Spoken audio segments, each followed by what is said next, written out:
दोस्तों स्वागत है आप सभी का एक बार फिर से मेरे YouTube चैनल लक्ष्य बोध के गुरुजी पर। और आज की इस वीडियो में हम डिस्कस करने वाले हैं जो हमारा चौथा चैप्टर है जीव विज्ञान का, जिसे बायोलॉजी कहा जाता है। कक्षा 10 का चौथा चैप्टर है जिसे हम लोग अनुवांशिकता कहते हैं, हेरिडिटी। उसके आल MCQ जो कि बोर्ड एग्जाम की दृष्टि से काफ़ी ज़्यादा इंपॉर्टेंट है और इनके बोर्ड एग्जाम में आने के भी बहुत ज़्यादा चांस है। जैसा कि आप जानते हैं कि बोर्ड एग्जाम में जितने भी MCQ पूछे जाते हैं वो खासकर PYQs होते हैं। तो आज की इस वीडियो में हम आपको PYQs के बारे में ही बताएंगे जिनके बोर्ड एग्जाम में आने के बहुत ज़्यादा चांस रहेंगे। तो चलिए बिना किसी देर के पहले प्रश्न की स्टार्ट करते हैं।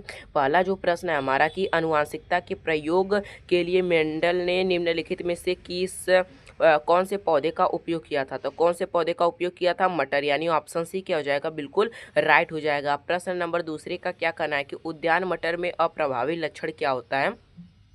तो क्या प्रभावी लक्षण होता है? झुर्रीदार बीज होता है। जबकि तीसरा प्रश्न का क्या कहना है कि एक द्विसंकर का दर्श प्रारूप कितना होता है? कितना होता है? 9:3:3:1 होता है। अब चौथे प्रश्न का क्या कहना है कि मटर के लंबे पौधे का क्रॉस बौने पौधे से कराने पर प्रथम पीढ़ी में लंबे मटर के पौधे प्राप्त होते हैं, द्वितीय पीढ़ी में प्राप्त पौधे होंगे कौन कौन से होंगे? तो लंबे होंगे तथा बौने दोनों होंगे, यानी ऑप्शन ए क्या हो जाएगा? बिल्कुल राइट हो जाएगा। अब पाँचवें नंबर प्रश्न का क्या कहना है कि F2 पीढ़ी में 3:1 प्राप्त होता है। किस में होता है? एक संकर क्रास या फिर द्विसंकर क्रास में? तो किस में होता है? एक संकर क्रास में होता है, यानी ऑप्शन ए क्या हो जाएगा? बिल्कुल राइट हो जाएगा। अब प्रश्न नंबर 6वें का क्या कहना है कि पृथक्करण का नियम प्रस्तुत किसने किया था? किसने किया था? मेंडल ने, यानी ग्रेगर जॉन मेंडल ने किया था। अब यहाँ पर 7वें नंबर प्रश्न का क्या कहना है कि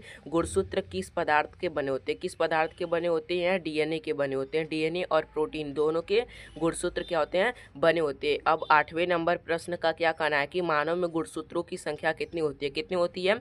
46 जोड़े होती है, यानी ऑप्शन सी क्या हो जाएगा? बिल्कुल राइट हो जाएगा। अब 9वें नंबर प्रश्न का क्या कहना है कि मनुष्य के शुक्राणु में आटोसोम की संख्या कितनी होती है? तो कितनी होती है?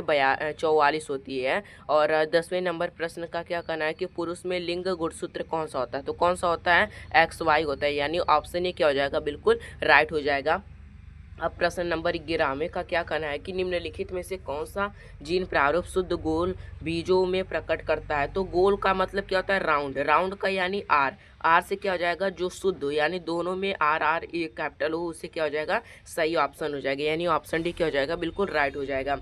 अब 12वें नंबर प्रश्न का क्या कहना है कि जाइगोट की गुणसूत्रों की संख्या कितनी होती है? तो कितनी होती है? 2x होती है, यानी ऑप्शन सी क्या हो जाएगा? बिल्कुल करेक्ट हो जाएगा। प्रश्न नंबर 13 का क्या कहना है कि मेंडल के अनुसार मटर के बौने पौधे का जीन प्रारूप क्या होता है? तो क्या होता है? ऑप्शन सी, यानी टीटी, स्मॉल टीटी होता है।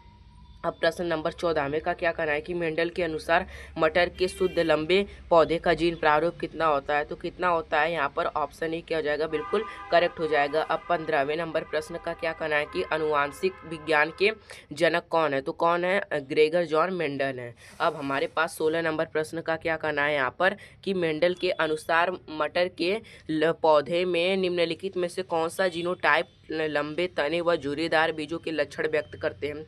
तो कौन सा हो जाएगा? यहाँ पर हमारा जो ऑप्शन सी क्या हो जाएगा? बिल्कुल राइट हो जाएगा। अब प्रश्न नंबर 17 का क्या कहना है कि मेंडल प्रसिद्ध है? किसके लिए प्रसिद्ध है? जैव विविधता के संरक्षण के लिए नहीं, DNA नहीं, अनुवांशिकता के क्षेत्र के लिए, यानी ऑप्शन ए क्या हो जाएगा? बिल्कुल राइट हो जाएगा। अब यहाँ पर प्रश्न नंबर 18 का क्या कहना है कि मटर के लंबे पौधे टीटी और बौने पौधे स्मॉल टीटी के मध्य क्रॉस कराने पर प्रथम संतति पीढ़ी में कौन से मिलेंगे? तो सभी लंबे पौधे मिलते हैं, तो यानी ऑप्शन ए क्या हो जाएगा? बिल्कुल राइट हो जाएगा। प्रश्न नंबर 19 का क्या कहना है कि मेंडल ने प्रारंभिक शिक्षा कहाँ पर प्राप्त की थी? तो कहाँ पर प्राप्त की थी? गिरजाघर में। आपको मैं एक ट्रिक बता रहा हूँ, प्रारंभिक जो भी शिक्षा होती है वो घर में प्राप्त की जाती है, तो घर यहाँ पर मिल रहा है, इसलिए ऑप्शन डी क्या हो जाएगा? बिल्कुल राइट। यह मैंने आपको याद करने का ट्रिक बताया।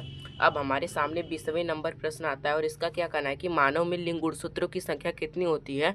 तो कितनी होती है? 2 होती है, यानी ऑप्शन बी क्या हो जाएगा? बिल्कुल राइट हो जाएगा। अब प्रश्न नंबर 21 का क्या कहना है कि मेंडल ने अपने प्रयोग में मटर के पौधे के किन लक्षणों का अध्ययन किया था? तो किन लक्षणों का अध्ययन किया था?